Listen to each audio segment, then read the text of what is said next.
All right, welcome back to the deep dive. We always talk about getting into the nitty-gritty, really getting our hands dirty with these Yeah, ideas. getting right in there. Well, today is a prime example of that. We're going to act as philosophers ourselves. Nice. And our guide for this little philosophical adventure is someone you might not have heard of, um, Gómez Pereira, Pereira. a 16th century Spanish physician and philosopher. Yeah, Gómez Pereira, a fascinating, fascinating guy. Really gets to the heart of some really big questions. Yeah, and that's kind of what I love about this. We're not just going to learn about him, but we're going to kind of think with him. Totally. That's what the show is all about, right? Exactly. Yeah. Exactly. So our mission today is to really understand his core philosophical ideas, Yeah. and particularly these really radical views that he had on the soul, the difference between human beings and animals, animal sentience. Huge questions. Still relevant today. Hugely relevant. Hmm. And, I think it's going to be really fascinating to see how these ideas mattered back then, in his time, but also why they should still matter to us today, and maybe even how they can kind of change the way we approach the world, change the way we look at knowledge and understanding. Yeah, for sure. And what's really interesting, too, is that you start to see some echoes of these ideas in later philosophers like Descartes. Oh, that's interesting. So there might be some connections there. That's fascinating. Yeah. Okay, well, to get into all of this, our source material is a really good one. It's the entry on Gómez Pereira from the Stanford Encyclopedia of Philosophy. Can't beat that, right? Solid foundation. Yeah, a rigorous scholarly foundation for this deep dive. Mm-hmm. All right, so who was this Gómez Pereira? What kind of world is he living in? So, the biographical details, they're a little bit sketchy. Right. We know he was a physician in Medina del Campo. Okay. This was like a big commercial center in 16th century Spain. Okay. And he was actually pretty well known. Like, he even got called to the court in Madrid to attend to the Infante, Wow. future Charles II. Oh, wow. Okay. So high up there. Yeah. And his surname, Pereira, it hints at possible origins in Galicia or Portugal. And there's some speculation that his family, they might have been Jewish conversos. Ah, interesting. People who had converted to Christianity. So you can imagine he might have been navigating some pretty complex social and religious tensions. Absolutely. Yeah. I mean, 16th century Spain. Right. It was a time of a lot of change and a lot of upheaval. Yeah, for sure. Okay, so we have this man. He's got these interesting connections to different cultures, experiencing maybe firsthand some of the tensions of the time. So what about his intellectual journey? Where did he first encounter the ideas that would shape his philosophy? So he went to the University of Salamanca Okay. to study arts. And this was the place to be intellectually at that time. It was this really vibrant hub. They were undergoing this huge pedagogical renewal. Oh, wow. Bringing in all these new ideas from the nominalist tradition. Jesus. And there was this growing emphasis on what they called natural philosophy. Okay. Basically, like the precursor to modern science. So he was exposed to all these really cutting-edge methods in logic, in the study of the natural world. Wow. So really at the forefront of intellectual thought. And I imagine there were some pretty important figures during that time that might have influenced him. Definitely. Two of his professors stand out. Okay. Juan Martínez Guijarro. He had come from the University of Paris, and he was really instrumental in introducing those pedagogical approaches. Oh, interesting. Pereira clearly had a lot of respect for him. He even dedicated one of his books to him later. Wow. Okay, so a big influence there. Big influence. And then there was Juan de Oria. He lectured on logic and natural philosophy. And he probably sparked Pereira's initial interest in the question of the soul's immortality. Oh, okay. Which was a really hot topic at the time, especially in those northern Italian universities that Oria was connected with. I see. And it's interesting, Oria later faced condemnation from the Inquisition. Oh, wow. So it kind of shows you the kind of intellectual risks people were taking in that era. Absolutely. Yeah, you don't often think about philosophy as a dangerous pursuit, but Right. clearly in this time it was. So Pereira spends years immersed in these ideas, and then he starts publishing. Right. What are some of his major works? He publishes 3 books, Okay. all kind of late in his life, which suggests he spent a lot of time thinking and developing his ideas. The first one comes out in 1554, Okay. Antoniana Margarita, named after his parents. This is his most important philosophical work. Right. Then just a year later, 1555, he writes his Apologia. Okay. This was basically responding to some objections people had to the Antoniana. I see. And then finally, 1558, he publishes Novaya Veraque Medicinae. This one focuses more on his medical theories. Okay. He's advocating for a more empirical approach to medicine, explaining things like fever in ways that really challenge the traditional views. Okay, so pushing the boundaries there as well. Definitely. Let's focus on the Antoniana Margarita, since that seems to be the heart of his philosophical project. The big one. Yeah. What's the structure of this book? What's something that someone reading it for the first time might find surprising? So it's a pretty dense work, divided into 3 parts, no chapter divisions, so it can be a bit of a challenge to follow. Okay. The first part, which is the longest, shares the title with the whole book, Antoniana Margarita. Okay. The second part is a commentary on Aristotle's De Anima Thur. Okay. And the third part is a treatise called De Immortalitate Animorum, so on the immortality of the soul. Okay, so getting into some big questions there. Yeah, huge. Yeah. But what's really interesting is how he starts the book. Right off the bat, he argues that animals don't have sensory perception at all. What? No sensory perception? Yeah. How's he even start to make that argument? I mean, you see like a dog reacting to a treat or a cat startled by a noise. That seems like sensory perception, right? Right. It seems obvious, but Pereira, he's coming at it from a really different angle. Okay, I'm intrigued. How so? He's basically critiquing the whole system of scholastic natural philosophy, Okay. especially the Aristotelian framework, Right. which was, the dominant way of thinking at that time. Sure. He thought it was inadequate, unclear, even contradictory, Okay. especially when you're trying to explain the nature of life and the soul. Yeah, those are big a- questions. Huge. And as philosophers, you got to appreciate that drive to find better answers. Absolutely. It's Yeah. like questioning the assumptions that everyone just takes for granted. Exactly. That's what makes a true philosopher. For sure. So if he's not buying the Aristotelian view, what does he propose instead? How do we get to truth, according to Pereira? He's all about combining empirical observation with rigorous logic. He really emphasizes this in the prologues to his books, especially in Novae Veraco Medicinae. Okay. He says it's the duty of the scientist, the philosopher, to use experience and reason to arrive at truth, not just rely on what authorities have said. Right, so it's not about blindly following tradition. Right. He even criticizes people like Erasmus for, in his view, distracting young minds from serious scientific work. Wow, okay, so taking a strong stance there. Yeah. He's got this great line in the Antoniana. These writers, he says, would have had more respect for their readers if they had demonstrated what they believed to be true by means of solid reasoning. Wow, that's a pretty good burn. Yeah.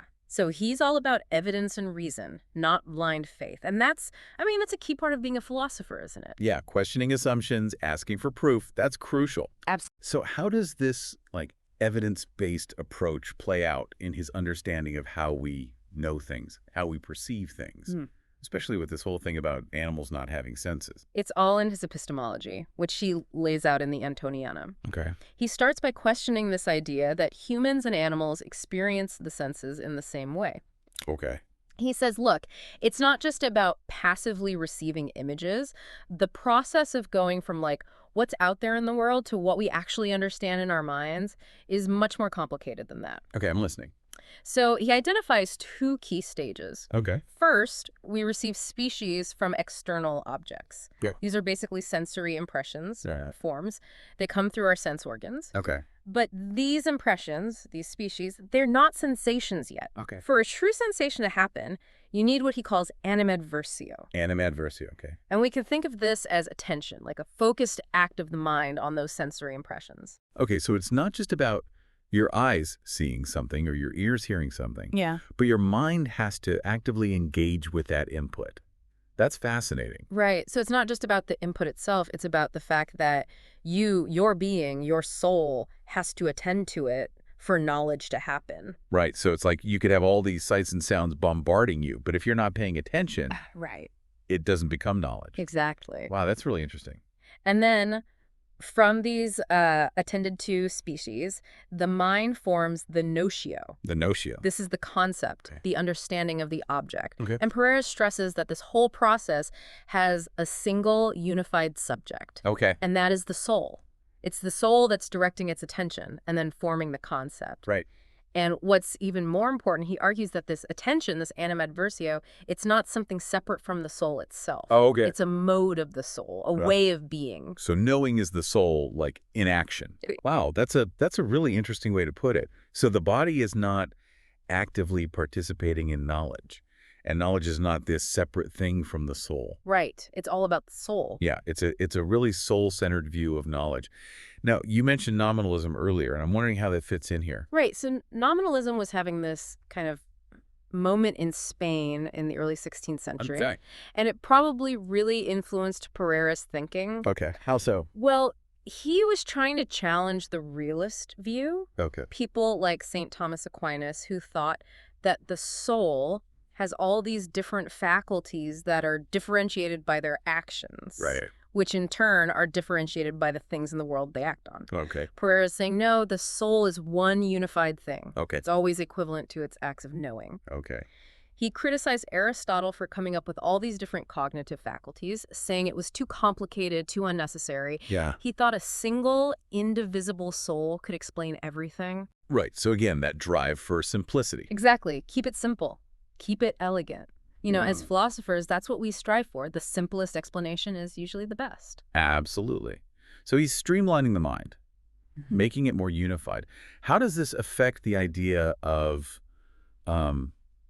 common sense? And I don't mean common sense like we use it today, but like the philosophical concept. Yeah, the philosophical common sense. Yeah. So traditionally, this was seen as the separate faculty in the mind, this faculty that processes things like motion, rest, number, shape, things that multiple senses can perceive. Right, right. Okay. Pereira, he rejects this whole idea. Okay, why? He says, look, if the common sense is just perceiving what the individual senses have already perceived, then what's the point of having the individual senses in the first place? Yeah, it's like, why have 5 if you can do it with 1? Exactly. Nature doesn't waste resources. So instead, he argues that it's the soul itself, that indivisible soul that perceives, judges, differentiates all these common sensibles. Because the soul is present throughout the whole body, it can be affected by all the sense organs at once. So it's like a unified perception happening directly through the soul. That's right. Okay, that's fascinating. It all comes back to that unity of the soul. It's really the cornerstone of his whole system. It seems like it. Yeah. And this unity of the soul also has implications for how he understands the difference between sensory faculties and intellectual faculties, right? Right. The traditional view is that these were very different things. Okay. Like two separate parts of the soul. Right. Pereira disagrees. He says there's no real fundamental difference. Okay. They're not separate accidents of the soul. Because if they were, how would they ever come together to give us a single unified understanding of the world? Yeah, it's like if your mind is split into these separate compartments, how do they communicate? Right. And it would compromise the unity of the soul, make it divisible. Yeah. Which goes against his whole philosophy. So for him, knowing is a simultaneous, indivisible act. Because the soul is one and indivisible. Okay, I think I'm starting to get it. It's all coming back to this idea of the soul as the single source of knowledge and understanding. Right. Now, there's another term you mentioned earlier, intelligible species. What are those? So these were like these immaterial forms or representations that people thought the intellect would extract from phantasmata. Okay, phantasmata, what are those? They're like mental images or sensory impressions. Okay. So the idea was your senses give you these phantasmata, and then your intellect pulls out these abstract forms, these intelligible species. Okay. Pereira says, nope, Well, not happening. why not? He says, look, our intellect is finite.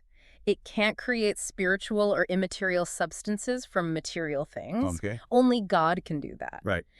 And it's interesting, Descartes makes a very similar argument almost a century later. Oh, wow. So Pereira is way ahead of his time here. It seems like it. So, if he's rejecting intelligible species, what does he propose instead? He says, look, it's much simpler to just consider all cognitive activity, sensory or intellectual, as identical with the soul itself. Okay. There's no need for these extra steps or entities. Right. Keep it simple, keep it elegant. Yeah, it seems like that's his motto. Yeah. Okay, but if there's no fundamental difference between sensory perception and understanding, how does he explain why we can, see a red ball and also grasp a complex concept like justice? He says it's not about different kinds of knowledge. That's It's about a continuous process of refinement. Okay. He draws on Aristotle's physics here, Okay. and he makes a distinction between what he calls confused and distinct universal concepts. Okay. Confused and distinct. What does that mean? A confused concept is like a general idea. All right. You haven't really differentiated all its specific parts. A Right. distinct concept is when you've got all the details, all the precise attributes. Okay, I see. So you start with a general, blurry picture, and then you gradually sharpen it up. Exactly. We start with the confused, and through effort, through experience, we get to the distinct. Okay, I like that. It's a nice visual. It is. Yeah. And remember, he rejects those intelligible species. Mhm. So he needs a different way to explain how we move from the simple to the complex. And this is it. Okay, I see. Can you give me an example of this whole confused and distinct thing? Sure. Imagine a square white wall. Okay, picturing it. Your senses give you all the details, Mhm. the whiteness, the shape, the location. Right. But to understand the substance of the wall, what it truly is, you have to abstract away from those specifics. Okay. You have to think about the underlying thing that has all those qualities. Okay. And for Pereira, this abstraction is something the soul does naturally. It takes specific instances and creates general concepts. Okay, so it's like the soul's doing all the heavy lifting here. It is. And he's saying that the intellect, the act of thinking, and the object you're thinking about, they're all the same thing, ultimately. Right. Manifestations of that one, unified soul. Okay, that's pretty deep. And this connects directly to his nominalist views. It Right? does. Pereira believes that universal concepts, things like redness, squareness, humanity, they're not these separate, independently existing things. Okay. They're just labels. He calls them connotative terms. Okay. They only exist in our minds. Okay. The soul sees similarities between different objects and then groups them together, giving that group a label. That's how we get universal concepts. Okay. That makes it's all about how the mind organizes things. Exactly. And he uses this nominalist perspective to critique a lot of the scholastic ideas. Things like the distinction between essence and existence. Okay. He says they're only different in our minds, not in reality. Right. He also questions the idea of prime matter, suggesting instead that the basic elements are the fundamental building blocks of nature. Okay, so again, simplifying things. Getting rid of unnecessary concepts. That's it. All right, so we've talked about his theory of knowledge, his epistemology. Now let's dive into his psychology. What did he think about the soul itself? Yeah, let's get into that. You mentioned earlier that he was really focused on the soul's simplicity and indivisibility. Those are his core premises, for sure. Okay. And they lead him to disagree with Aristotle. Okay. He argues that the intellect can actually function independently of the body. Interesting. So the soul is not bound by the physical body. Exactly. And for Pereira, this simplicity, this indivisibility, it's essential for knowledge. Because knowledge for him is literally the same thing as the soul's substance. Right. It all comes back to that. But this idea of the soul being indivisible, that was a big debate even within the Aristotelian tradition, right? Oh, yeah. Huge debate. Even Aristotle himself recognized that it was tough to divide the soul into different parts. Right, because it's supposed to be what unifies the body. Exactly. But Aristotle also talked about the soul having different functions, different faculties. Right. So for centuries, philosophers were trying to figure out how to reconcile these two things, the unity of the soul and its diverse activities. I see. So, like, is it one thing or many things? Right. Some people, like St. Thomas Aquinas, they took the unitary approach. Okay. They said the intellective soul is the only substantial form in humans, and it just kind of encompasses everything else. Okay.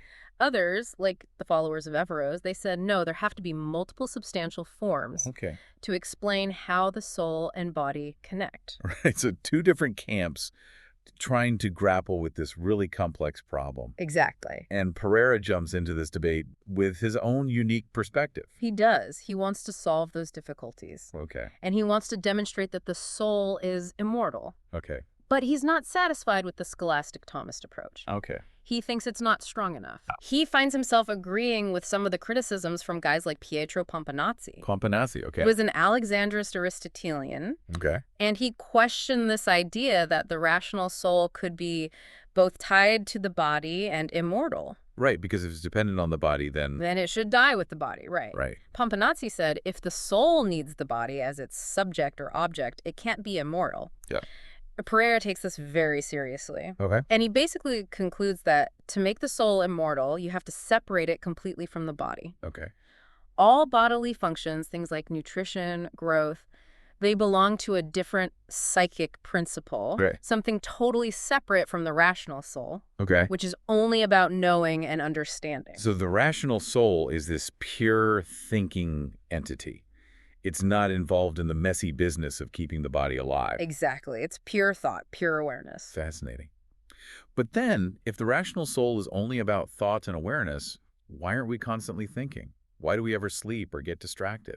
That's where his concept of attention comes in. Okay. Pereira says that attention determines what we perceive, both in the external world and in our own minds. Okay. And attention, he says, depends on the will. Okay, so it's a choice we make. It is. We choose what to focus on. Yeah. And because it's a choice, it's not constant. Right, because if we were paying attention to everything all the time, we wouldn't be able to function. Exactly. We'd be overwhelmed. No.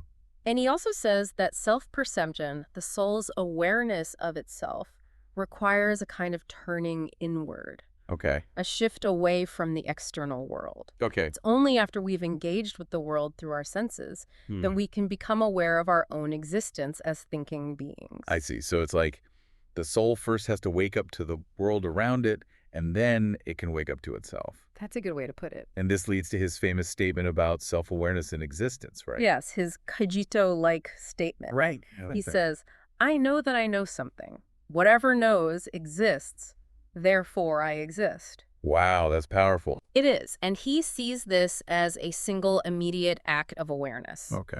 It's not a long, drawn-out argument. It's just a direct intuition. Okay. First, the soul realizes it's aware of something, and then, bam, it realizes it exists as a knower. Right, right. It's like a sudden realization. It is, and this statement, it's a key moment in his philosophy. It's the foundation for everything else.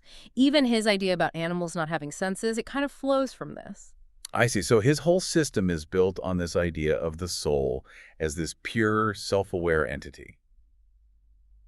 Okay, so he's separated the rational soul from the body, at least in terms of its essential nature. Right. But he still acknowledges that human beings are made up of both. Yeah, of course. So how does he explain this union? He recognizes that a human being is this combination of body and soul. Okay. And to explain it, he uses this idea of dynamic hylomorphism. Okay, dynamic hylomorphism. Break that down for me. It's a theory about how substances are put together, Right. and it says there's a hierarchy of forms, with a superior form controlling the others.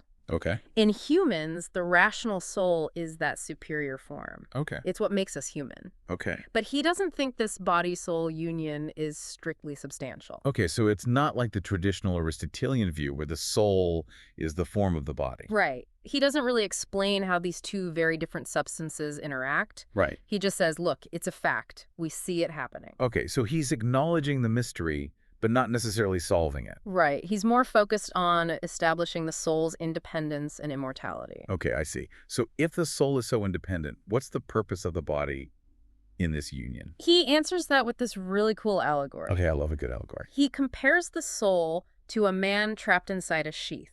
Oh, The sheath is the body. okay. And this imprisoned man, the soul, can't know anything unless something hits the sheath from the outside. Okay, so the body is like a prison for the soul. In a way, yes, but it's also what allows the soul to experience the world. Okay, so it's like a necessary evil. You could say that. The body is what wakes the soul up. But that sounds kind of pessimistic, right? Like the soul is limited by the body. Yeah, Pereira does have this kind of somber view of earthly existence. Okay. He sees our knowledge as a pale reflection of what the soul could know if it were free. Right, right. And he even questions why the soul has to go through this. Yeah, like what's the point of being embodied if it's just going to hold us back? Right. He doesn't really resolve that tension. Okay, so he's leaving us with some big questions to ponder. He is, and that brings us to his most controversial idea. Okay, the one about animals not having senses. That's the one. All right, lay it on me.